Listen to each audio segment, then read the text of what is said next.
When 7-year-old Emma tugs at widower Jacob Henley's coat sleeve in 1867 Kansas and begs, "Will you be my new papa?" Mama cries every night. She unknowingly sets in motion a chain of events that will force him to choose between the safety of solitude and the dangerous hope of healing 3 broken hearts. But when the town's moral guardians threaten to tear apart the unconventional family they've quietly become, will Jacob find the courage to fight for a love that defies every rule he's ever known? The rooster's crow split the Kansas morning like a knife through silence. But Jacob Henley was already awake, staring at the empty space beside him in bed. 3 months had passed since Margaret's fever took her, yet he still reached for her warmth each dawn, finding only cold sheets and the bitter taste of another day to survive. His boots hit the wooden floor with hollow thuds as he dressed in the gray light filtering through frost-covered windows. Outside, November wind rattled the shutters of his farmhouse, reminding him that winter was coming whether he was ready or not. The mirror above his washstand showed a man who looked older than his 32 years. Dark hair now streaked with premature silver, brown eyes that had forgotten how to hold light. Jacob splashed cold water on his face, the shock of it helping him focus on the day ahead. Saturday meant a trip to Millbrook for supplies, which meant facing the townspeople who still spoke to him in hushed tones and careful smiles.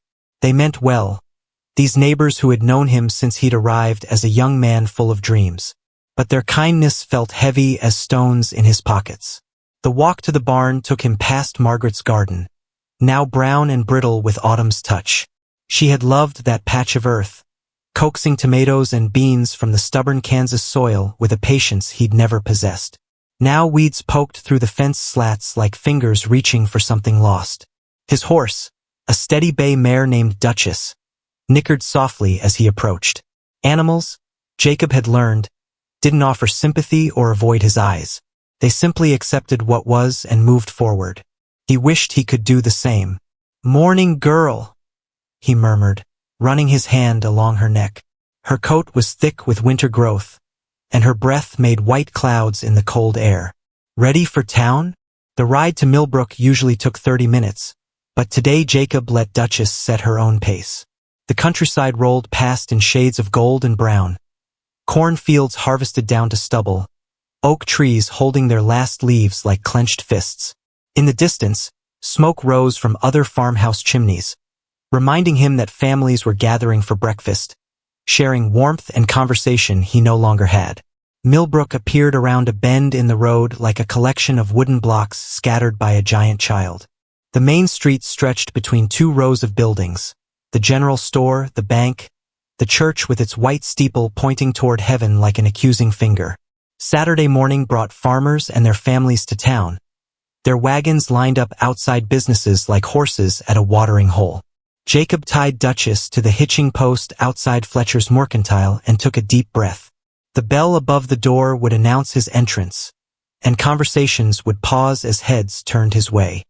He'd learned to prepare for these moments, to straighten his shoulders and wear the mask of a man managing his grief with proper dignity. The bell chimed as he pushed through the door, and sure enough, Mrs. Patterson looked up from examining bolts of fabric. Her round face creased with the expression people wore when they wanted to say something comforting but couldn't find the right words. "Good morning, Jacob," she said, her voice carrying the careful gentleness reserved for the recently bereaved. "How are you managing?" "Well enough, thank you," he replied, the words coming automatically. He'd said them so many times they felt worn smooth as river stones. Old Pete Fletcher emerged from behind the counter, his white beard stained yellow from years of chewing tobacco. "What can I get for you today, son?" he asked, and Jacob appreciated that Pete didn't waste time on awkward sympathy. "Flour, coffee, salt," Jacob said, pulling his list from his coat pocket. "And lamp oil. The nights are getting longer." As Pete gathered his supplies, Jacob found himself studying the other customers. A young mother bounced a fussy baby while her husband debated over which tools to buy. 2 elderly women whispered over jars of preserves, their heads close together like conspirators. Everyone seemed to belong to something larger than themselves, connected by invisible threads he could no longer see or feel. The weight of isolation pressed down on him like a heavy blanket. He'd never noticed how many conversations happened around him, how many small moments of connection filled an ordinary day. Before Margaret's death, he'd been part of that web of community. Now he felt like a ghost haunting his own life. "That'll be $4.60, Pete said, loading the last item into a wooden crate. Jacob paid and lifted the supplies, feeling the familiar ache in his lower back. The physical work of farming had always been his anchor, something solid to hold on to when emotions threatened to overwhelm him. But lately, even that comfort felt distant and strange. The bell chimed again as he pushed through the door, and he was surprised to find that the sun had climbed higher while he'd been inside. Time had a way of moving without his permission these days, slipping past like water through his fingers. He was loading the crate into his wagon when he heard it, a small voice cutting through the morning bustle like a bird's call. "Mister? Mister, please wait." Jacob turned to see a little girl running toward him, her worn brown dress flapping around thin legs like wings on a determined sparrow. She couldn't have been more than 7 years old, with auburn hair that caught the sunlight and eyes the color of summer grass. But it was the serious expression on her young face that stopped him cold, a look that belonged on someone who had seen too much of the world's sharp edges.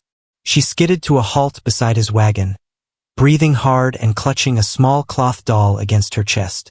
Up close, Jacob could see that her dress had been mended several times, the patches sewn with careful hands but mismatched thread.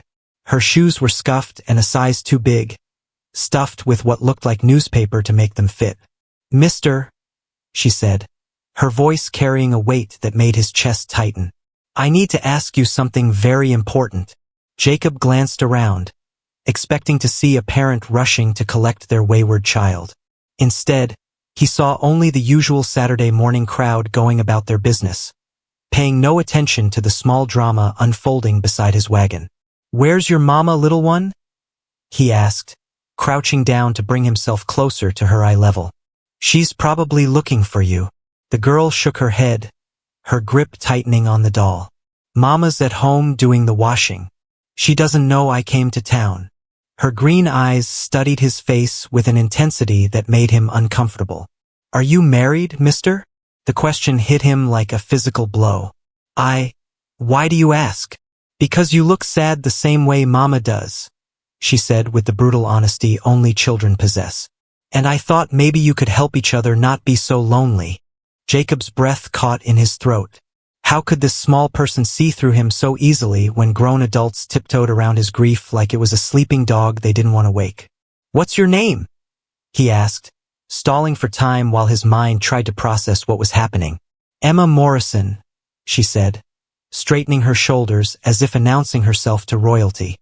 "And I need to ask you something very important, but you have to promise not to laugh." "I promise," Jacob said, and meant it. There was nothing about this moment that felt like laughing. Emma took a deep breath, the kind children take before jumping into cold water or confessing to breaking something precious. "Will you be my new papa?" she asked, the words tumbling out in a rush. "Mama cries every night when she thinks I'm sleeping, and I think she needs someone to help her not be so sad anymore." The world seemed to tilt sideways. Jacob found himself staring into this child's earnest face, seeing not just her desperate hope but a reflection of his own profound loneliness. When had he last felt needed by another human being? When had anyone looked at him like he might be the answer to their prayers instead of just another person to avoid? "Emma," he said carefully, "that's a very big thing to ask. Marriage isn't something people decide quickly. But you could try," she said, stepping closer. "You could come meet Mama and see if you like each other. She's very pretty and she makes the best cornbread in the whole county. And she's not mean or anything. She just gets scared sometimes because Papa died and left us all alone." The mention of her father's death sent another wave of recognition through Jacob. This child understood loss in a way most adults never would. She knew what it meant to watch someone you love disappear, leaving behind only memories and empty spaces. "When did your papa die?" he asked gently. 6 months ago, Emma said, her voice getting smaller. "There was an accident at the mill where he worked. Mama says he went to heaven to be with the angels, but I think heaven must be very far away because he hasn't come back to visit us yet. Jacob's throat tightened. 6 months. This little girl had been carrying the weight of her family's grief for half a year, watching her mother struggle and trying to find solutions with the determined hope only children possess. "Emma, where do you live?" he asked. "In the cabin by Miller's Creek," she said, pointing toward the edge of town. "It's not very big, but Mama keeps it clean and we have a garden." Well, we had a garden before the frost came. Jacob knew the area she meant, a cluster of small houses where mill workers and their families lived. Not the poorest section of Millbrook, but not far from it either. He tried to imagine this child walking all the way to town by herself, driven by whatever desperate plan had formed in her 7-year-old mind. "Does your mama know you're here asking strangers to marry her?" he asked. Emma's cheeks flushed pink. "No, but I'm not asking strangers. I watched you for a while before I decided. You're gentle with your horse, and you said please and thank you to Mr. Fletcher, and you didn't kick the dog that was sleeping by your wagon wheel. Mean people kick dogs." The simple logic of it almost made him smile. Almost. Instead, he found himself studying this remarkable child who had somehow appointed herself as matchmaker for her grieving mother. "Emma, this is very sweet of you, but please," she interrupted, and the word came out like a prayer. "Mama tries to hide it, but I know we're in trouble. The men from the bank came last week and made her cry after they left. And Mrs. Henderson from next door keeps bringing us soup and saying things about temporary circumstances in the voice grown-ups use when they think children don't understand." Jacob felt something crack open in his chest, a place that had been frozen solid since Margaret's death. This child's pain called to his own, and for the first time in months, he felt the stirring of something beyond his own grief. "Would you?" Emma continued, her voice barely above a whisper. "Would you at least come meet her? You don't have to decide anything today. Just, maybe you could see that she's good and kind, and maybe you could help us figure out how to stop being so sad all the time." The question hung in the air between them like a bridge neither had expected to find. Jacob looked into Emma's hopeful face and saw not just a child's desperate wish, but a mirror of his own longing for connection, for purpose, for something beyond the gray existence he'd been stumbling through. What did he have to lose? What did any of them have to lose? "All right," he heard himself say. "I'll come meet your mama." Emma's small hand slipped into Jacob's calloused palm like a key finding its lock, and suddenly he was being pulled down Main Street by a 7-year-old with the determination of a general leading troops into battle. Her worn shoes kicked up small clouds of dust as she practically bounced with each step, chattering about everything and nothing in the way children do when excitement overflows their ability to contain it. "That's where Mrs. Patterson lives," Emma said, pointing to a neat yellow house with lace curtains.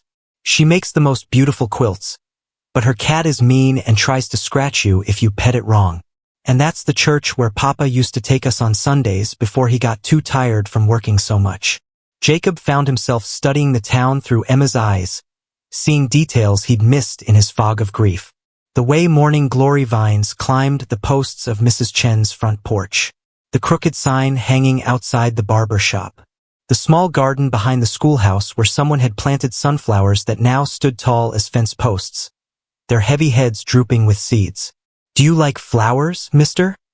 Emma paused, realizing she didn't know his name. "Jacob," he supplied. "Jacob Henley. And yes, I suppose I do like flowers. My wife had a garden." "Had?" Emma's steps slowed slightly. "Did she go to heaven too?" The simple question pierced him in a way that all the careful condolences from adults had failed to do. "Yes," he said quietly. "She did." Emma squeezed his hand. "Then you understand about missing someone so much it makes your chest hurt." They walked in comfortable silence for a moment, two people who knew the particular weight of empty chairs and quiet rooms. Jacob was surprised to find that talking about Margaret with this child felt different than the awkward conversations with well-meaning neighbors. Emma didn't try to fix his pain or explain it away. She simply recognized it and moved forward. "There's our cabin," Emma said as they rounded a bend where the main street gave way to a dirt path lined with smaller houses. "The one with the blue door that Mama painted last spring because she said we needed more color in our lives." The cabin sat on a small plot of land bordered by a wooden fence that had seen better days. The blue door Emma had mentioned was indeed cheerful, but Jacob's experienced eye caught the other details. Roof shingles that needed replacing, a front step that sagged slightly on one side, windows that could use fresh glazing before winter set in fully. It was the home of people who worked hard but struggled to stay ahead of necessary repairs. Pride and poverty walking hand in hand, as they did for so many families trying to make their way in the world. "Mama!" Emma called out as they approached the gate. "I brought someone to meet you." A woman appeared in the doorway, and Jacob felt his breath catch. She was younger than he'd expected, probably not yet 30, with auburn hair the same shade as Emma's pulled back in a simple bun. Her green dress was faded but clean, and she wore an apron that looked hand-sewn from scraps of different fabrics pieced together with careful stitches. But it was her face that stopped him, fine-boned and delicate, with eyes the color of deep forest shadows and skin that would have been pale if not for the flush of embarrassment that was spreading across her cheeks as she realized her daughter had brought home a stranger. "Emma Rose Morrison," the woman said, her voice carrying both affection and exasperation. "What have you done now?" "I found us help, Mama," Emma announced with the proud satisfaction of someone who believed she'd solved all their problems. "This is Mr. Jacob, and he's very nice and he likes flowers and his wife went to heaven too. So he understands about being sad." The woman's hand flew to her throat, and Jacob saw her eyes widen with mortification. "Oh my goodness! I am so sorry. Emma, you can't just, we don't." She took a shaky breath and tried again. "Sir, please forgive my daughter. She sometimes gets ideas that are bigger than her understanding." "It's quite all right," Jacob said, removing his hat. "I'm Jacob Henley. I live about 5 miles north of town. Emma found me at the Mercantile and, well, she's very persuasive." "I'm Catherine Morrison," the woman said, smoothing her apron with nervous hands. "And Emma is very determined when she sets her mind to something. I hope she hasn't troubled you terribly." "No trouble at all." Jacob found himself studying Catherine's face, noting the fine lines around her eyes that spoke of too many sleepless nights, the way she held herself with careful dignity despite her obvious embarrassment. "She tells me you've had some difficult times lately." Catherine's chin lifted slightly, and Jacob recognized the gesture, the same defensive pride he'd seen in mirrors during his own darkest days. "We're managing," she said simply. "Mama," Emma interjected, apparently oblivious to the tension crackling between the adults. "Can Mr. Jacob stay for dinner? I told him you make the best cornbread in the county." "Emma, Mr. Henley probably has his own dinner to get home to," Catherine said, but Jacob caught the wistful note in her voice, the sound of someone who hadn't entertained a guest in far too long. "Actually," Jacob heard himself saying, "I don't have anywhere particular to be. If you wouldn't mind the company, I'd be honored to stay." The invitation surprised him almost as much as it clearly surprised Catherine. He'd been turning down social invitations for months, preferring the solitude of his empty house to the effort of pretending he was healing. But something about this woman's quiet strength and her daughter's irrepressible hope made him want to stay in their orbit a little longer. Catherine's eyes searched his face, probably looking for the kind of pity or charity that would make accepting his presence feel like surrender. Instead, she seemed to find something that satisfied her, because she stepped back and gestured toward the cabin. "Well then," she said, "I suppose I should put on some coffee. Emma, go wash your hands and help me set another place at the table." Emma whooped with delight and raced toward the cabin, leaving Jacob and Catherine standing by the gate in a moment of awkward awareness. Now that her daughter's chatter had stopped, the silence stretched between them like a bridge they weren't sure how to cross. "She means well," Catherine said finally. "Emma has this idea that she can fix things that adults can't manage on their own. Maybe sometimes children see solutions that grown-ups miss," Jacob replied. "They haven't learned yet that some problems don't have easy answers."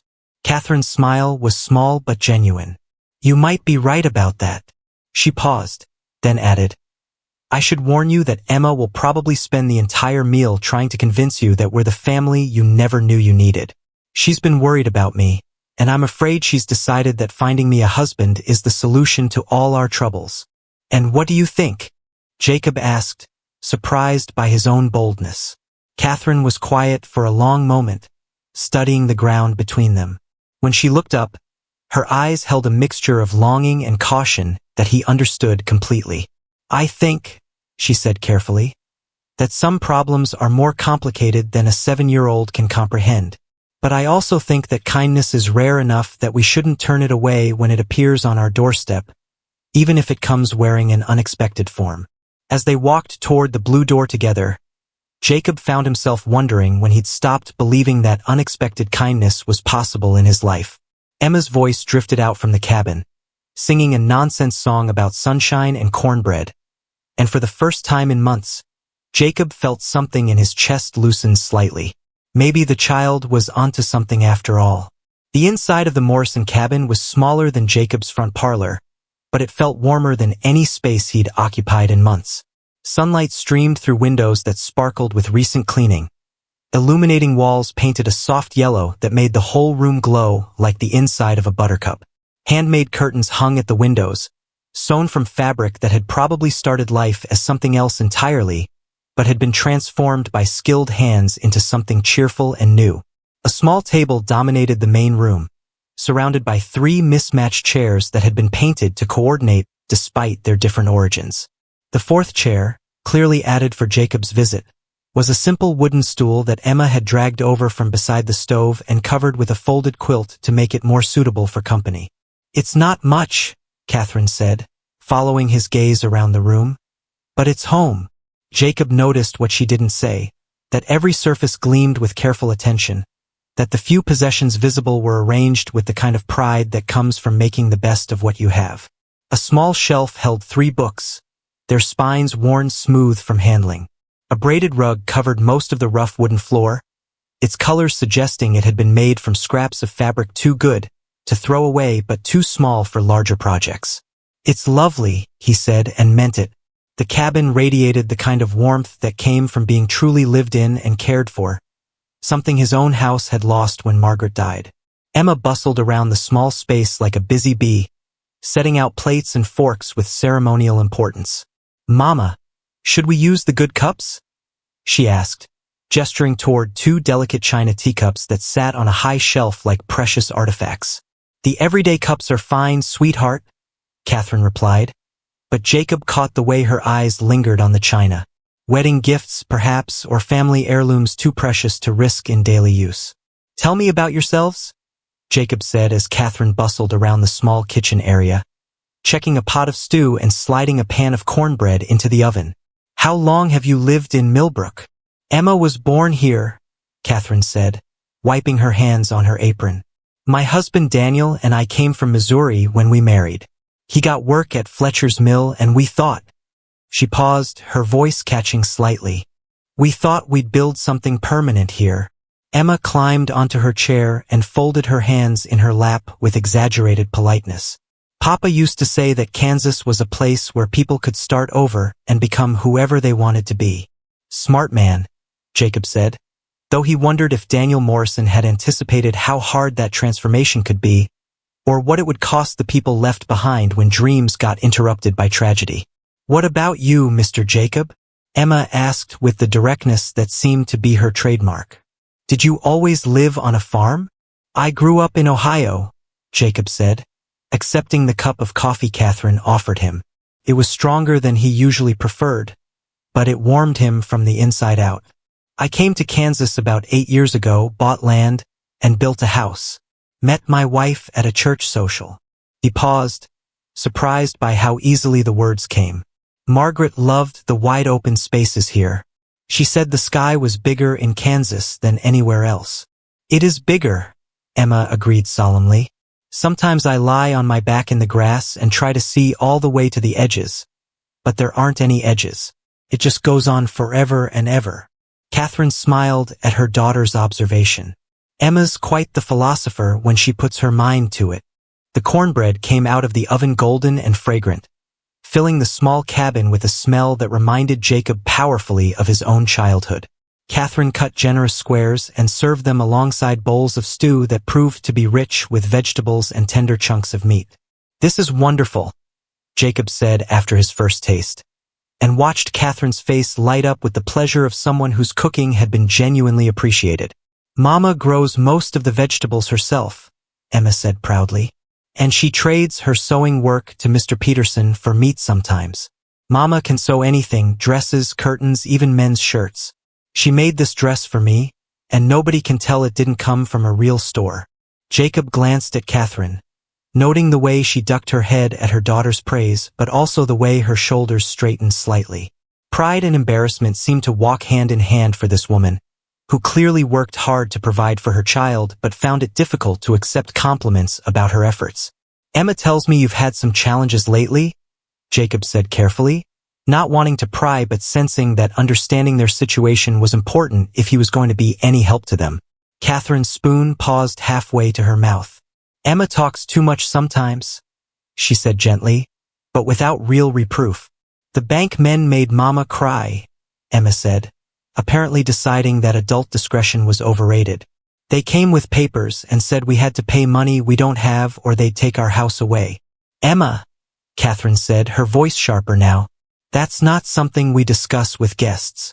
But Jacob could see the truth in the tight lines around Catherine's eyes, the way her hands trembled slightly as she set down her coffee cup. This family was living on the edge of disaster, held together by determination and dwindling resources. "What kind of work did your husband do at the mill?" Jacob asked, trying to understand the scope of their situation. "He operated one of the big saws," Catherine replied. "It was dangerous work, but it paid well enough for us to get by. After he died, Mr. Fletcher was kind enough to let me take in some of the mill's mending. But it's not." She trailed off, clearly reluctant to air her financial troubles to a virtual stranger. "It's not enough," Jacob finished gently. "And now you're facing foreclosure." Catherine nodded, her eyes fixed on her plate. "Daniel had some debts I didn't know about. Tools he'd bought on credit. Money he'd borrowed to fix our roof last winter. I've been trying to pay them off bit by bit, but the interest keeps growing faster than I can manage." "How much time do you have?" Jacob asked. "Until Christmas," Catherine said quietly. 6 weeks. The weight of that deadline settled over the table like a heavy blanket. 6 weeks to find enough money to save their home, or face the prospect of homelessness in the dead of winter with a young child to protect. "Mama could get married," Emma announced suddenly, as if she'd been following the conversation and arrived at the logical solution. "Then we wouldn't have to worry about money anymore, and I could have a papa again, and everybody would be happy." Emma rose. "That's enough," Catherine said firmly. "Marriage isn't something people do just to solve money problems." "Why not?" Emma asked with genuine curiosity. "Mrs. Patterson said that's exactly why she married Mr. Patterson, because her father's farm was failing and Mr. Patterson needed someone to keep house for him and his boys. She said it worked out just fine, and now they're happy as clams." Jacob nearly choked on his coffee. Out of the mouths of babes. Emma's innocent observation had cut straight to the heart of something he'd been trying not to think about, the practical reality that many marriages in their community were indeed arrangements of mutual benefit rather than grand romantic gestures. Catherine's face had gone bright red. "Mrs. Patterson shouldn't have shared such personal information with you," she said. "And every situation is different." "But it could work," Emma persisted, looking back and forth between Jacob and her mother with the hopeful expression of someone who believed all problems had solutions if you just thought about them hard enough. "Mr. Jacob is sad and lonely, and we need help, and we could all live together and take care of each other." The simplicity of it was breathtaking and terrifying. Jacob found himself actually considering the possibility, which should have alarmed him but somehow didn't. What did he have to return to? An empty house, fields that needed tending, endless quiet evenings with only his own grief for company? "Emma," Catherine said, her voice gentle but firm, "Mr. Henley has his own life to live. We can't just adopt him into our problems." "Actually," Jacob said, surprising himself yet again, "maybe Emma has a point." Both Catherine and Emma stared at him, though their expressions couldn't have been more different. Emma looked triumphant. as if she'd known all along that grown-ups would eventually see the wisdom in her plan. Catherine looked horrified, as if he'd just suggested they all sprout wings and fly to the moon. "I beg your pardon?" Catherine said faintly. Jacob set down his coffee cup and looked directly at her, knowing that what he was about to say would change everything for all of them. "I have a proposition for you, Mrs. Morrison, and I think you should hear me out before you decide it's completely impossible." Jacob's words hung in the air like smoke from a gunshot, and Catherine's face went through a series of expressions that would have been comical if the moment hadn't been so serious. First shock, then confusion, then something that might have been hope before settling into the careful mask of someone who had learned not to trust unexpected offers. "A proposition?" she repeated, her voice barely above a whisper. Emma bounced in her chair like a jackrabbit, clearly sensing that something important was about to happen. "Is it about us being a family? Because I think that's a wonderful idea and—" "Emma, hush," Catherine said softly, never taking her eyes off Jacob's face. "Let Mr. Henley speak." Jacob took a deep breath, knowing that once he said the words out loud, there would be no taking them back. "I need help managing my property," he began, choosing his words carefully. "Since Margaret died, I've been letting things slide. The house needs a woman's touch. The garden has gone to weeds, and I'm tired of eating beans from a can for every meal." Catherine's eyebrows drew together slightly. "I'm not sure I understand." "What I'm suggesting," Jacob continued, "is a business arrangement. You and Emma could move out to my place. You take care of the house, cook meals, tend the garden, all the things a farm wife would do. In exchange, you'd have a roof over your heads, food on the table, and security for Emma." "Like a housekeeper," Catherine said slowly. "More than that." Jacob leaned forward, trying to make her understand. "You'd be partners in keeping the place running. I'd handle the heavy farm work, you'd manage the household. We'd be business partners." Emma's face fell. "But what about getting married? What about being a real family?" Jacob felt heat rise in his cheeks. "Emma, your mama and I barely know each other. Marriage is something that happens between people who love each other. But you could learn to love each other," Emma insisted with the absolute certainty of childhood. "That's what Mrs. Chun told me happened with her and Mr. Chun. She said they were strangers when they got married, but they grew to love each other like flowers growing in a garden." Catherine's face had gone pale. "Emma, that's enough. Mr. Henley is being very kind to offer us work, but we can't expect more than that." "Actually," Jacob said, surprising himself again, "maybe we should consider all the options." Both Catherine and Emma stared at him. Catherine looked like she was about to faint, while Emma looked ready to jump up and dance around the room. "I'm not saying we should rush into anything," Jacob continued quickly, seeing the panic in Catherine's eyes. "But the truth is, we're both alone, we both understand loss, and we both need something the other can provide.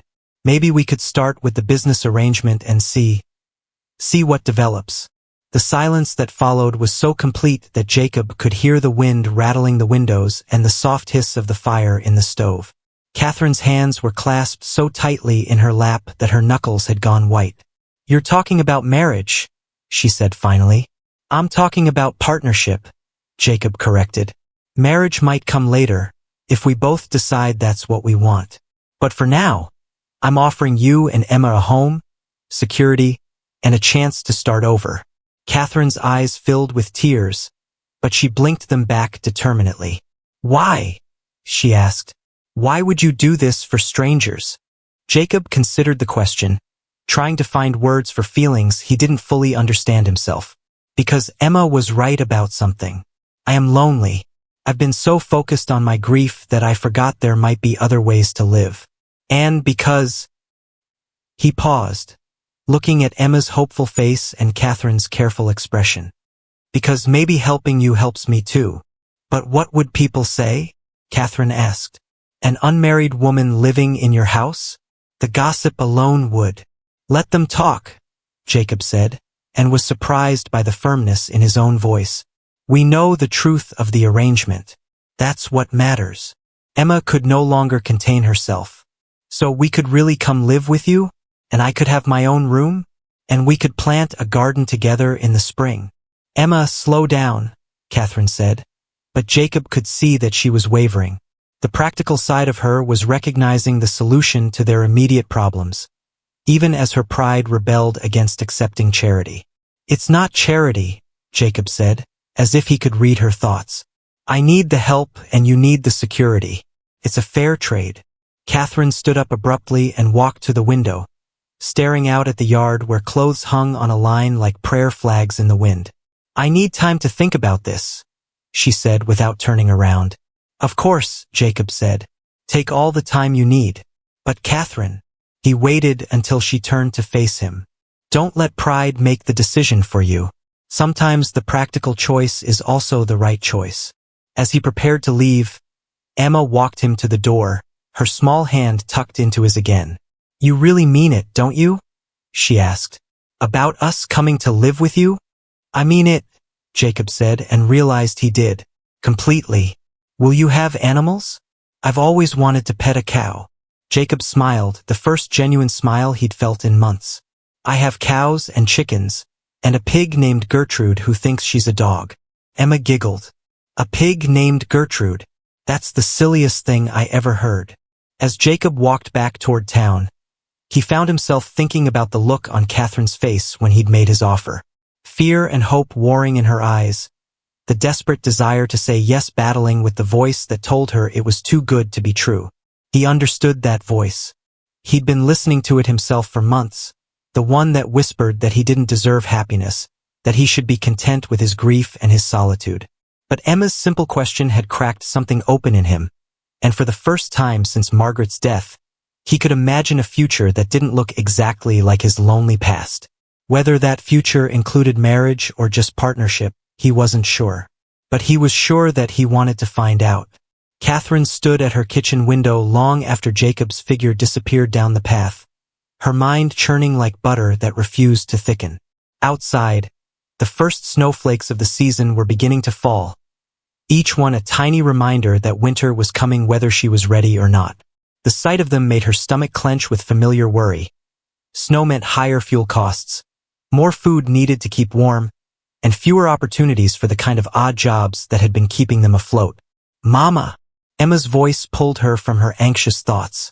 Are we going to go live with Mr. Jacob? Catherine turned to find her daughter watching her with those two serious eyes that sometimes made her heart ache. At 7, Emma had already learned to read the worry lines in her mother's face, to gauge their family's security by the set of Catherine's shoulders and the tightness around her mouth. I don't know, sweetheart, Catherine said honestly. It's a big decision. But he's nice, Emma said, climbing onto her chair and swinging her legs. And he has a sad face like yours, which means he understands about missing people. And did you see how he listened when I talked? Really listened. Not like grown-ups do when they're just waiting for children to stop talking. Catherine had noticed that. Jacob had given Emma his full attention, responding to her questions and observations as if they mattered. It was a kindness that many adults didn't bother with, especially when it came to someone else's child. He seems very nice, Catherine agreed.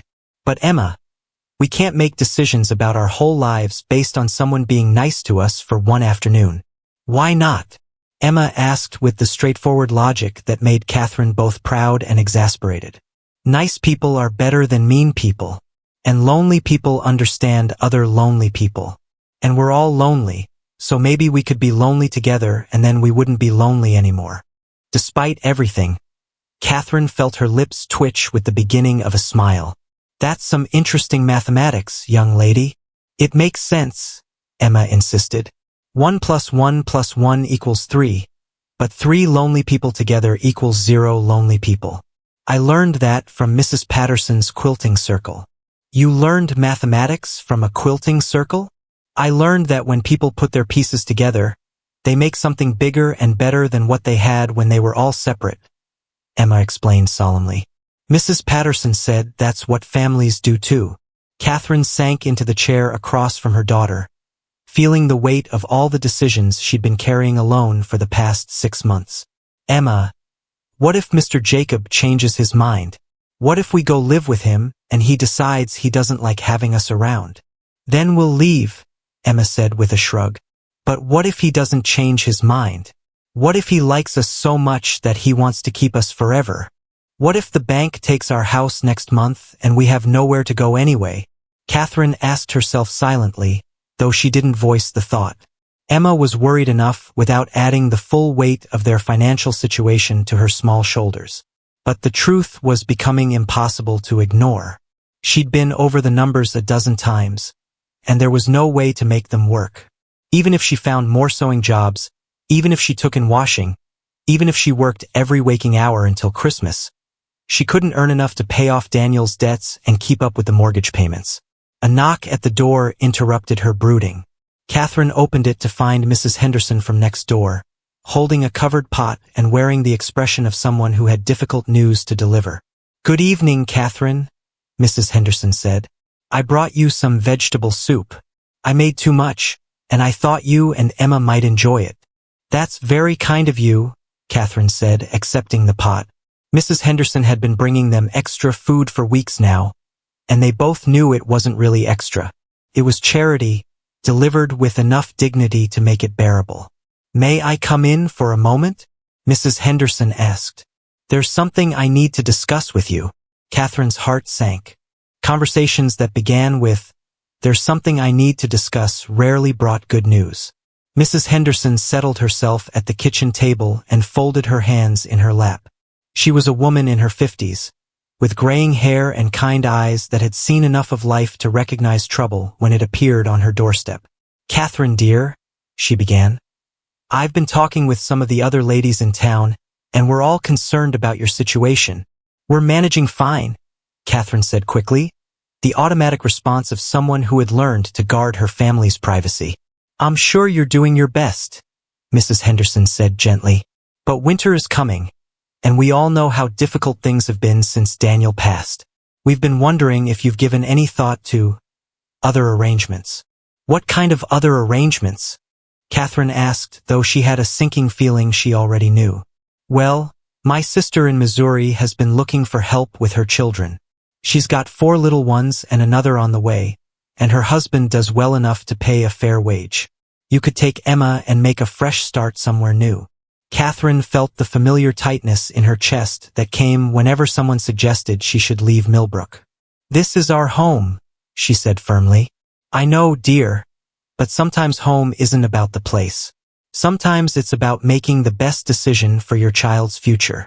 Emma had been sitting quietly through this exchange, but now she spoke up. "We don't need to go to Missouri," she announced. "Mr. Jacob is going to take care of us." Mrs. Henderson's eyebrows shot up. "Mr. Jacob? Jacob Henley?" Catherine felt heat rise in her cheeks. "Emma, that's not... We haven't decided anything yet." "Who's Jacob Henley?" Mrs. Henderson asked, and Catherine could hear the wheels turning in the older woman's mind. "He's the nice man who came for dinner," Emma said helpfully. "He's going to let us live in his house and be our new papa." "Emma," Catherine said sharply, "you're not explaining it correctly." But the damage was done.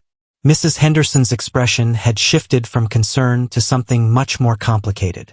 "Catherine, are you telling me that Jacob Henley has made you some kind of proposition?" The word hung in the air between them, loaded with implications that made Catherine's stomach churn. She could see exactly what Mrs. Henderson was thinking, and it wasn't anything good.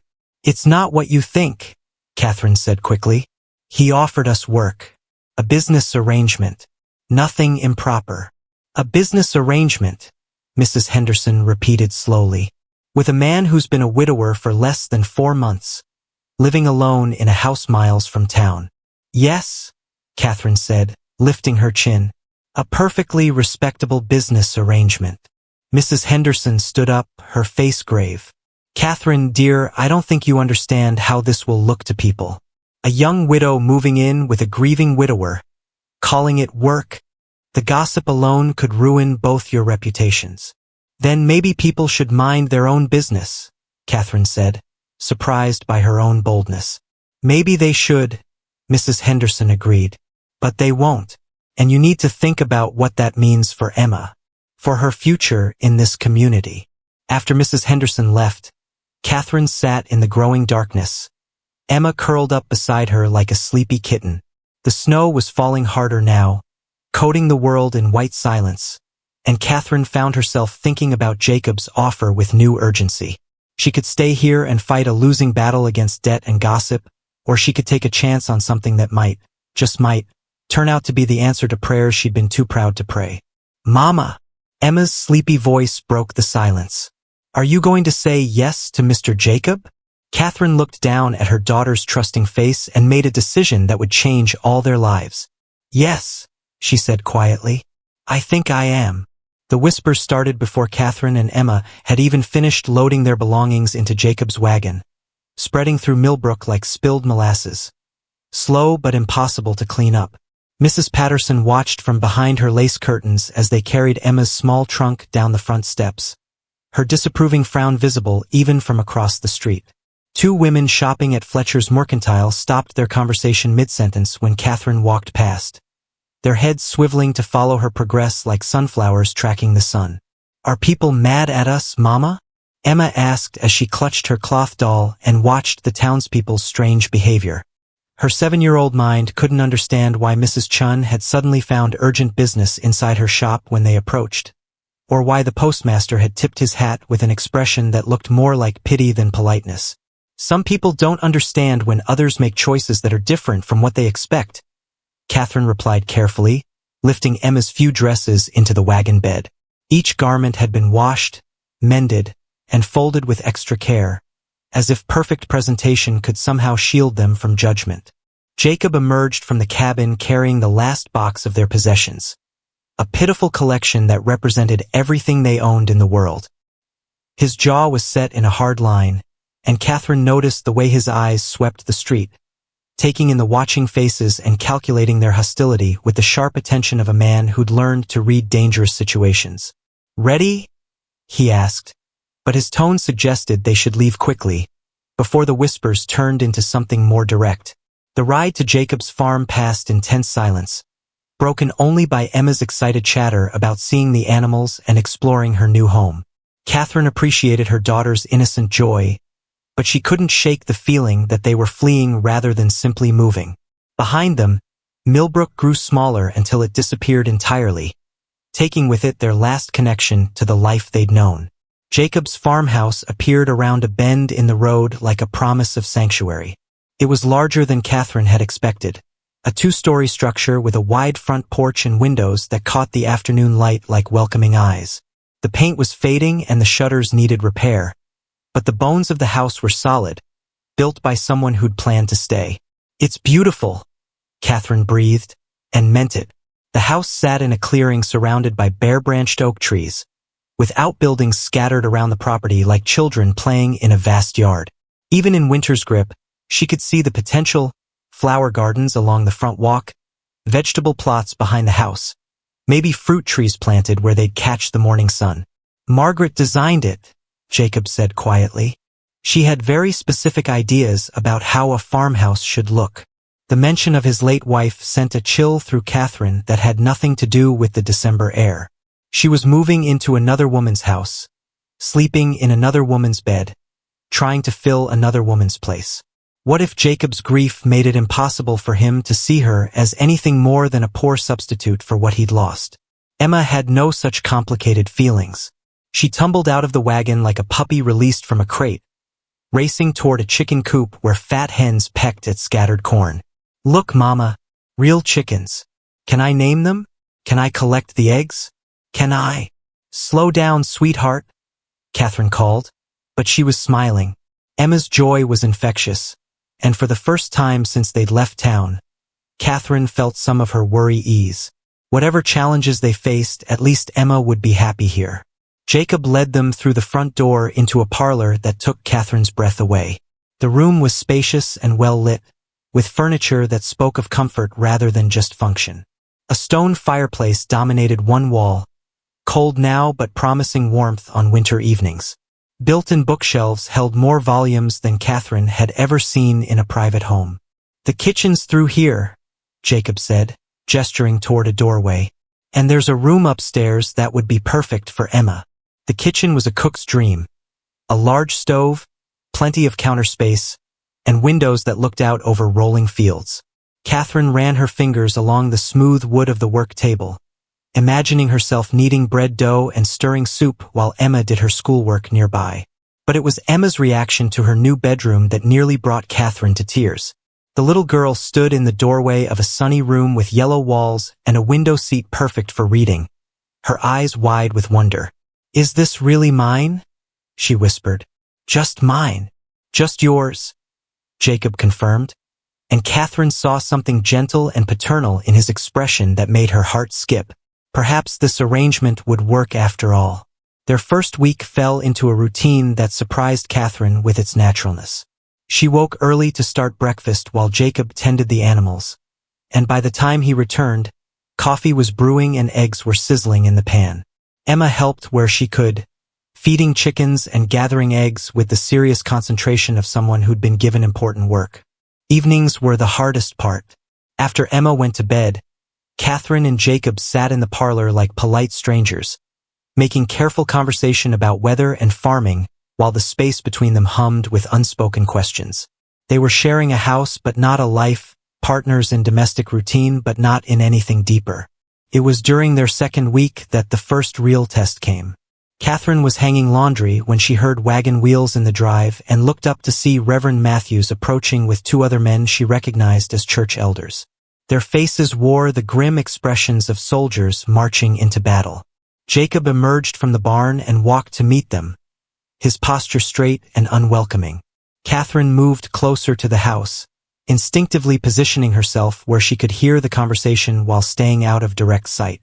"Jacob," Reverend Matthews called out, his voice carrying the authority of someone accustomed to being obeyed. "We need to have a serious discussion about this situation you've created." "What situation is that?" Jacob replied, his tone dangerously level. "Don't pretend you don't know," Elder Jameson interjected. "You've got an unmarried woman living in your house, and the whole town is talking about it. It's unseemly, Jacob. It's wrong." Catherine's hands clenched into fists. Through the kitchen window, she could see Emma playing with a barn cat, blissfully unaware that grown men were debating whether her new home was appropriate. "Mrs. Morrison works for me," Jacob said firmly. "She keeps house in exchange for room and board. It's a perfectly legitimate business arrangement." "Business arrangement," Reverend Matthews repeated with a snort. "Is that what you're calling it? A young widow living alone with a man who's not her husband? What kind of example does that set for decent Christian families?" "The kind that says people help each other when times are hard," Jacob shot back. "The kind that says a woman doesn't have to choose between her dignity and her child's welfare." Catherine felt tears prick her eyes. He was defending them, standing up to the moral authorities of the community without hesitation. No one had fought for her like that since Daniel died. "Jacob, be reasonable," Elder Peterson said, his voice taking on a placating tone. "We're not saying you can't help the woman, but there are proper ways to do it. She could stay with one of the church families until suitable arrangements can be made. Perhaps we could find her work in town, or help her relocate to relatives." "No." Jacob's voice cut through the suggestion like an axe through wood. "She stays here. Emma stays here. This is their home now." The silence that followed was thick with tension. Catherine held her breath, waiting to see if Jacob's resolve would hold against the pressure of men who were accustomed to getting their way. "Then marry her," Reverend Matthews said bluntly. "If you insist on keeping her here, make it right in the eyes of God and the community. Marry her properly." Catherine's heart stopped. Through the window, she saw Jacob's shoulders stiffen, saw him glance toward the house where he knew she was listening. The weight of the moment pressed down on all of them. A decision that would change everything, made not from love but from defiance. "Fine," Jacob said finally. "We'll marry." Catherine's wooden spoon clattered to the kitchen floor as Jacob's words echoed across the farmyard, each syllable hitting her like stones thrown into still water. Marriage. He'd just agreed to marry her without asking, without even looking at her, as if she were a problem to be solved rather than a person with feelings and fears and the right to make her own choices.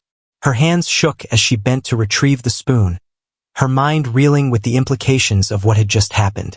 Through the window, she watched the 3 church elders nod with satisfaction, their faces showing the smug pleasure of men who believed they'd successfully imposed moral order on a chaotic situation. "That's more like it," Reverend Matthews said, his voice carrying across the yard. "We'll publish the banns this Sunday and perform the ceremony before Christmas. That should quiet the gossip and set things right." "Before Christmas?" Jacob's voice carried a note of surprise that matched Catherine's own shock. 3 weeks. They had 3 weeks to become husband and wife, to transform their careful business arrangement into something that would satisfy the community's sense of propriety. Emma came racing around the corner of the house, her cheeks pink with cold and her eyes bright with excitement. "Mama, did you hear? Mr. Jacob said we're going to get married. We're going to be a real family just like I wanted." Catherine's heart clenched at her daughter's joy. Emma had no idea that the marriage they were planning had nothing to do with love and everything to do with social pressure. How could she explain to a 7-year-old that sometimes adults made decisions based on what others expected rather than what their hearts desired? "Yes, sweetheart, I heard," Catherine managed, trying to keep her voice steady. "Why don't you go play while Mr. Jacob and I discuss the details?" After the churchmen left and Emma was safely occupied with the barn cat, Catherine confronted Jacob in his kitchen, because somehow it still felt like his kitchen, his house, his life that she was temporarily borrowing. "You had no right," she said, her voice trembling with anger and hurt. "You had no right to make that decision without consulting me." Jacob ran his hands through his hair, making it stand up in dark spikes. "I know. I'm sorry. But they weren't going to leave it alone, Catherine. They would have kept pushing until they forced you out of town entirely. So you decided marriage was the solution? Without asking what I wanted. What do you want?" Jacob asked, turning to face her fully. "Tell me honestly, do you want to pack up Emma and start over somewhere else? Do you want to spend the winter in some stranger's house, dependent on charity and hoping they don't change their minds about helping you?" Catherine opened her mouth to argue, then closed it again, because the truth was, she didn't want any of those things. She wanted exactly what they had: safety, security, a place where Emma could grow up without fear. But she also wanted something the church elders couldn't legislate: respect, consideration, the courtesy of being asked rather than simply told what her future would hold. "I want to be part of the decision," she said finally. "I want my feelings to matter." Jacob's expression softened. "Your feelings do matter. I should have asked. I'm sorry about that. But Catherine, would your answer have been different? If I'd turned to you in that moment and asked if you'd marry me to keep our family together, what would you have said?" The question hung between them like a bridge neither was sure they should cross. Catherine studied Jacob's face, searching for any sign of what he truly wanted from this arrangement. Did he see her as a convenient solution to his domestic needs? Or was there something deeper growing between them? "I don't know," she admitted. "I suppose I would have said yes. But asking would have made it my choice instead of your decision." "You're right," Jacob said. "And I promise from now on we make decisions together. All of them." The next morning brought a knock at the door that Catherine answered to find Mrs. Patterson standing on the porch with a determined expression and a large basket in her arms.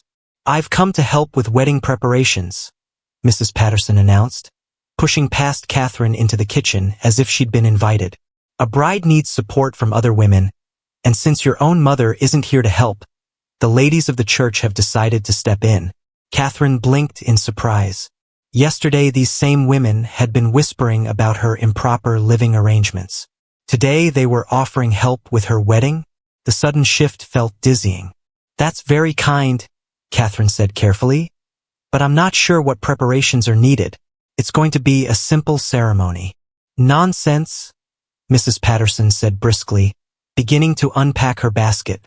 "Every bride deserves to feel special on her wedding day, regardless of the circumstances. I've brought fabric for a new dress, and Mrs. Chun is planning to do your hair. Mrs. Henderson wants to help with flowers, and of course we'll need to plan a proper wedding dinner." Emma appeared in the doorway, drawn by the commotion. "Are you really going to help make Mama pretty for her wedding?" she asked Mrs. Patterson. "The prettiest bride Millbrook has ever seen," Mrs. Patterson declared, and Catherine saw her daughter's face light up with pure joy. Despite her mixed feelings about the rushed engagement, Catherine found herself touched by the women's efforts. They worked with the focused efficiency of people who understood that sometimes community meant stepping in during moments of transition, regardless of personal opinions about how those transitions came about. The wedding dress took shape over the next week, a simple but elegant creation in soft blue wool that brought out the color of Catherine's eyes. Mrs. Chun proved surprisingly skilled with hair arrangements, practicing different styles while Emma watched with fascination. Even Reverend Matthews softened slightly when he came to discuss the ceremony, perhaps recognizing that the couple was making the best of a difficult situation. But it was Jacob's reaction that surprised Catherine most. She'd expected him to treat the wedding preparations as a necessary inconvenience, something to be endured rather than celebrated. Instead, he threw himself into planning their future with an enthusiasm that seemed genuine. "I've been thinking about the spring planting," he said one evening as they sat by the fire after Emma had gone to bed. "Margaret always wanted to try growing strawberries, but we never got around to it. Maybe you and Emma would like to help me plant a strawberry patch." The casual way he included Emma in his plans made Catherine's throat tight with emotion. "She'd love that," she managed. "She's always been fascinated by how plants grow, and I thought we might expand the vegetable garden. You mentioned you're good with preserving food, and it would be nice to have more variety in winter." They were talking like partners, Catherine realized, like people who were building something together rather than just going through the motions of a marriage of convenience. Perhaps there was hope for this arrangement after all. The night before the wedding, Catherine sat alone in her bedroom, which tomorrow would become their bedroom, and tried to sort through the tangle of emotions in her chest. Fear mixed with hope, uncertainty battled with anticipation. Tomorrow she would become Mrs. Jacob Henley, bound to a man she barely knew but who had already shown her more kindness than she dared hope for. A soft knock interrupted her thoughts. "Come in," she called, expecting Emma. Instead, Jacob stepped into the room, his expression serious. "I wanted to talk to you before tomorrow," he said, "to make sure you understand what you're agreeing to." Catherine's heart began to race. "What do you mean?" "I mean that marriage is more than just solving practical problems," Jacob said, moving closer but stopping a respectful distance away. "It's about partnership, companionship, building a life together. I want you to know that I'm not just looking for a housekeeper or a mother for Emma. I'm looking for a wife, in every sense of the word." The intensity in his voice made Catherine's breath catch. "And what if I'm not ready for that? What if I need time to adjust to the idea of being married again?" Jacob's smile was gentle and patient. "Then we'll take all the time you need. But Catherine, I want you to know that I'm already halfway to falling in love with you. The way you care for Emma, the way you've made this house feel like a home again, the way you stand up for yourself when people try to push you around. I admire all of it. I admire you." Tears pricked Catherine's eyes. "Jacob, You don't have to say anything tonight," he said, backing toward the door.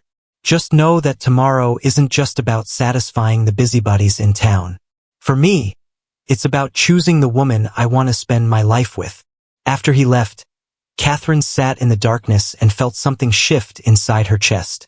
Maybe this marriage would be different from what she'd expected. Maybe it would be better. The wedding dress caught fire exactly 1 hour before the ceremony was supposed to begin, sending Catherine into a panic that threatened to unravel everything they'd carefully planned. Emma had been carrying a candle to help her mother get ready when she tripped over the hem of her own new dress, sending the flame directly into the delicate blue wool that Mrs. Patterson had spent a week perfecting. "Mama, I'm sorry. Emma cried as Catherine stamped out the flames with her bare hands, leaving a charred hole the size of a dinner plate right across the front of the skirt. "I didn't mean to. Please don't be mad." Catherine sank onto the bed, staring at the ruined dress with tears streaming down her cheeks. It wasn't just about the fabric, though Mrs. Patterson would be heartbroken. It was about everything the dress represented. Her chance to feel beautiful on her wedding day, the community's acceptance of her marriage, the hope that this new beginning might actually work.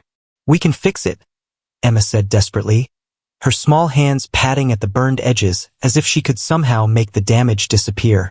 "Can't we sew something over the hole? Or maybe I could wear the dress and you could wear mine." Despite everything, Catherine almost smiled at that suggestion.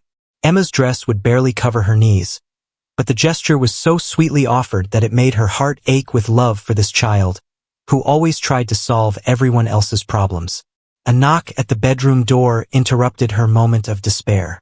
"Catherine," Jacob's voice called through the wood. "The Reverend is here, and people are starting to arrive. Is everything all right?" "Everything's fine," Catherine called back, her voice cracking on the lie. How could she tell him that she had nothing appropriate to wear to their wedding? That she'd have to walk down the aisle in her everyday dress like someone who didn't deserve better? But Emma had different ideas. Before Catherine could stop her, the little girl had yanked open the door and thrown herself into Jacob's arms. "Papa Jacob, we need help. Mama's dress caught fire and it's all my fault, and now she can't get married because she doesn't have anything pretty to wear." Catherine's face burned with embarrassment. Papa Jacob. When had Emma started calling him that? And why did it make her heart skip to hear those words spoken with such trust and affection? Jacob's eyes met Catherine's over Emma's head, and she saw understanding and determination flash across his face. "Well," he said calmly, as if burning wedding dresses were an everyday occurrence, "I suppose we'll have to find another solution." "What kind of solution?" Catherine asked, wiping her eyes with the back of her hand. Jacob disappeared for a moment, then returned carrying a wooden chest that Catherine had never seen before. He set it carefully on the bed and lifted the lid, revealing layers of tissue paper that smelled faintly of lavender and old roses. "This was Margaret's," he said quietly, his hands gentle as he parted the tissue paper. "Her wedding dress. She always said." He paused, swallowing hard. "She always said she hoped someday it would make another bride happy." Catherine's breath caught as Jacob lifted out the most beautiful dress she'd ever seen. White silk with delicate pearl buttons and lace sleeves that would have taken months to create by hand. It was elegant and timeless, a dress made for someone who had been deeply loved. "Jacob, I can't," Catherine whispered. "It's Margaret's. It wouldn't be right." "She would want you to wear it," Jacob said firmly. Margaret believed that beautiful things should be used, not hidden away. "And Catherine," he reached out to touch her hand. "She would have liked you. She would have been glad to know that her dress helped you feel beautiful on our wedding day." Emma bounced on her toes with excitement. "Try it on, Mama. Please try it on." With trembling hands, Catherine lifted the dress from its nest of tissue paper. The silk was cool against her skin, and when she held it up to herself, she could see that it would fit almost perfectly. Margaret had been about her size, with the same slender build and long waist. "I'll leave you to get ready," Jacob said, backing toward the door. "But Catherine? Margaret's dress on a beautiful woman who's about to become my wife. I can't think of anything that would make me happier." 20 minutes later, Catherine stood before the mirror in Margaret's wedding dress, hardly recognizing herself. Mrs. Chun had arrived in a flurry of activity, pinning and adjusting until the dress fit like it had been made for Catherine's body. Emma sat on the bed, her eyes wide with wonder. "Mama, you look like a princess," she breathed. "Like the kind in fairy tales who gets to live happily ever after." Catherine studied her reflection, seeing not just the dress but the woman wearing it. Her cheeks were flushed with color, her eyes bright with anticipation rather than worry. For the first time in months, she looked like someone who believed good things might happen to her. The ceremony itself passed in a blur of nervous joy and careful vows. The small church was packed with townspeople who had come partly out of curiosity and partly out of genuine goodwill. Catherine spoke her promises in a voice that grew stronger with each word, while Jacob's responses were steady and sure. But it was the moment when Reverend Matthews pronounced them husband and wife that everything changed. Jacob's kiss was gentle but firm, a claiming that sent warmth spreading through Catherine's entire body. When they turned to face the congregation as Mr. and Mrs. Henley, Emma cheered so loudly that several people laughed, and even the church elders smiled. The wedding dinner afterward was held at the church hall, with every woman in town contributing something to the feast. Catherine found herself surrounded by neighbors offering congratulations and advice, their earlier disapproval apparently forgotten in the face of accomplished facts. "You make a lovely bride, dear," Mrs. Patterson said, admiring her own handiwork in Catherine's hair. "And that dress is absolutely perfect on you. Where on earth did you find such beautiful silk?" "It was Jacob's first wife's dress," Catherine admitted, wondering if she should have kept that information private. But Mrs. Patterson's face softened with approval rather than shock. How thoughtful of him to save it, and how lovely that it could be used again for such a happy occasion. Margaret would have been pleased to see it worn by someone who clearly loves her husband and daughter. As the evening wore on, Catherine began to relax into her new role as Jacob's wife. People treated her differently now, not as the poor widow who needed charity, but as a woman who belonged somewhere, who had value and status in the community. The transformation was subtle but unmistakable. But the real test came when they returned home as a married couple. Emma fell asleep in the wagon, exhausted by excitement and cake, leaving Catherine and Jacob alone with the weight of what they'd just committed to. "Are you sorry?" Jacob asked as he carried Emma upstairs to her bedroom. "About any of it?" Catherine looked around the house that was now truly her home, at the man who was now her husband, at the sleeping child who had started this whole adventure with a simple question. "No," she said, surprised by how much she meant it. "I'm not sorry at all." That night, they sat by the fire as husband and wife, the easy conversation they developed over the past weeks now tinged with new awareness. They were married now, bound together by vows and community expectation. But more than that, they were beginning to be bound together by something deeper, the kind of affection that grows between people who choose to build something together rather than simply endure parallel loneliness. "Thank you," Catherine said as the fire burned low, and it was time to go upstairs to their shared bedroom. "For Margaret's dress, for defending us to the church elders, for giving Emma and me a place to belong." Jacob stood and offered her his hand. "Thank you for saying yes, even when I asked badly. Thank you for making this house feel like a home again. And Catherine," he squeezed her fingers gently, "thank you for taking a chance on a grieving widower who didn't know how much he needed you until a little girl asked him to be her papa." As they climbed the stairs together, Catherine felt a peace she hadn't experienced since Daniel's death. Whatever challenges lay ahead, she and Jacob would face them as partners. They were a family now, bound not just by necessity but by the growing certainty that sometimes the best things in life come from the most unexpected places. Spring arrived early that year, as if the Kansas prairie itself was eager to celebrate the new life taking root on the Henley farm. Catherine stood at her kitchen window, their kitchen window. She corrected herself with a smile. Watching Jacob and Emma work together in the garden they'd planned through the long winter evenings. The strawberry patch was already showing green shoots, and the vegetable garden stretched in neat rows that promised abundance come summer. 6 months of marriage had transformed them all in ways Catherine was still discovering. Emma had grown 3 inches and lost the worried expression that had made her seem older than her years. She chattered constantly now, secure in the knowledge that her family was permanent and her home was safe.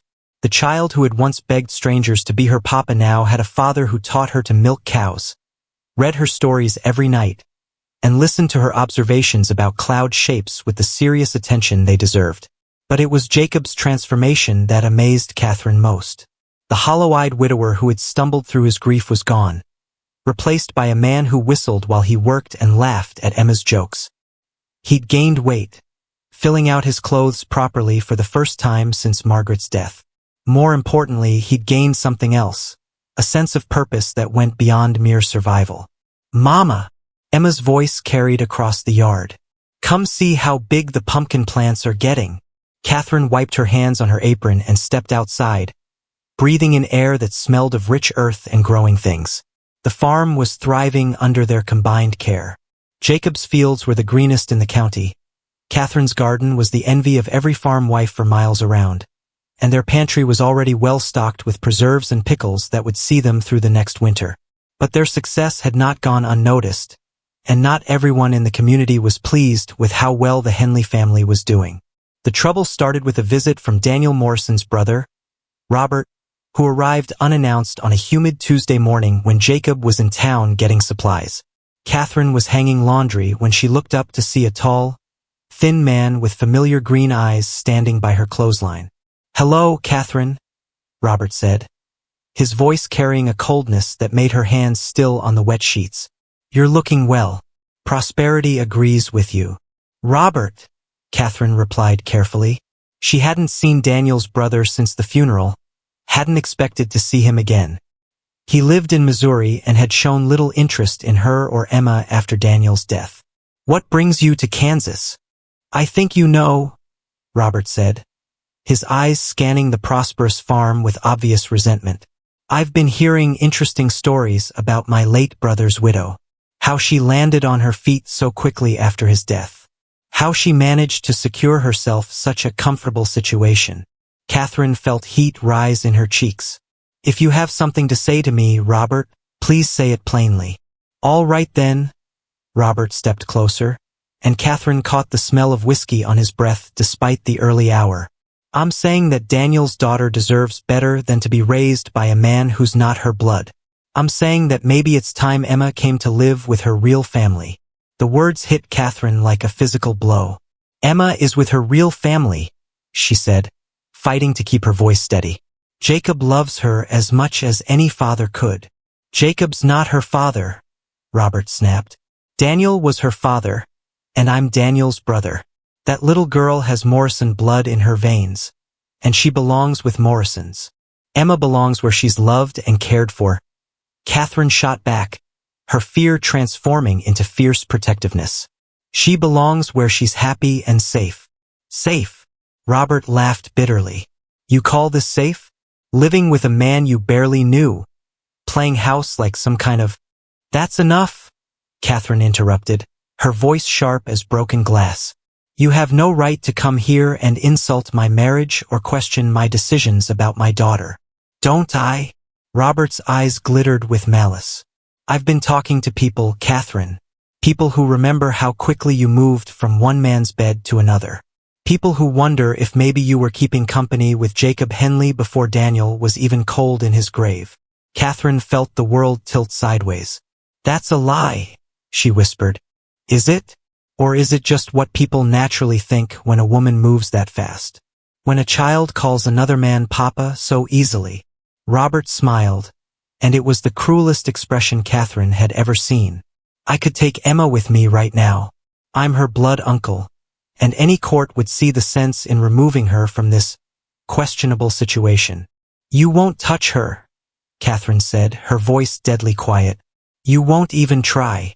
"Won't I?" Robert took another step closer. "I've got a good job in Missouri, a respectable wife, a proper Christian home. What have you got?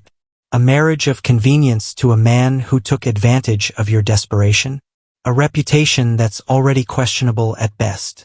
The sound of wagon wheels interrupted their confrontation. Catherine looked up to see Jacob returning from town, and the relief that flooded through her was so intense it made her knees weak. Jacob took one look at the scene. Catherine's pale face, the strange man standing too close to his wife, Emma nowhere to be seen, and his expression hardened into something dangerous. "Is there a problem here?" Jacob asked, climbing down from the wagon with deliberate slowness. "No problem," Robert said, but he stepped back from Catherine.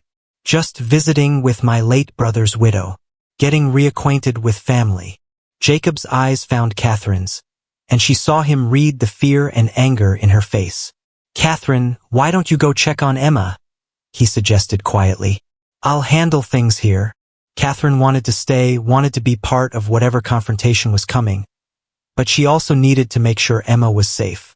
Her daughter was playing in the barn with a litter of kittens, blissfully unaware that her world was being threatened. "Emma," Catherine called softly, "come up to the house with me." "But Mama, the kittens are so soft, and this one has white mittens on all four paws. You can play with them later," Catherine said, keeping her voice light despite her racing heart. "I need your help with something inside."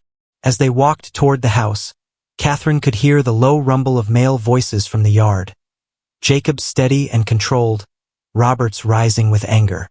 She couldn't make out the words, but she could guess the content. Threats and counterthreats, challenges to Jacob's right to be Emma's father, accusations about the nature of their marriage. Through the kitchen window, she watched Robert storm off toward his horse, his face flushed with rage.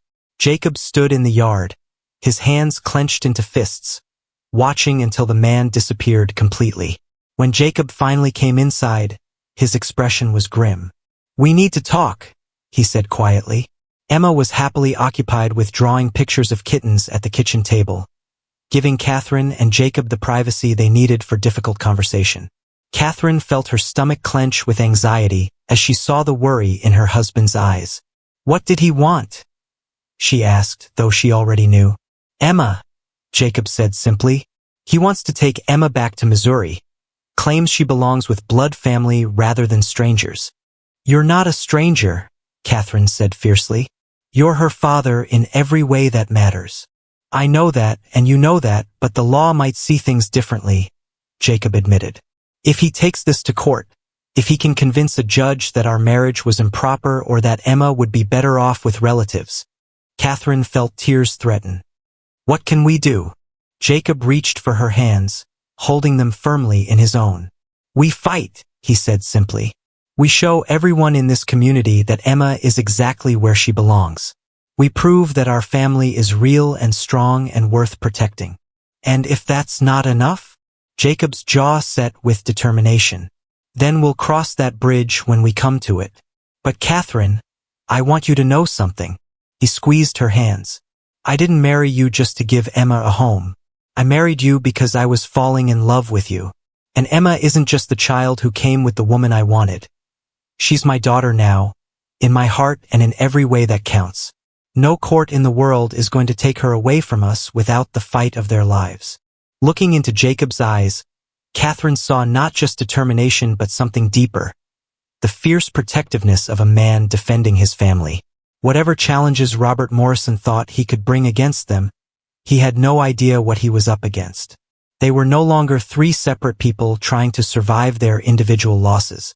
They were a family, bound together by love and commitment and the kind of strength that comes from choosing each other every single day. Robert Morrison could bring his worst. They were ready for him,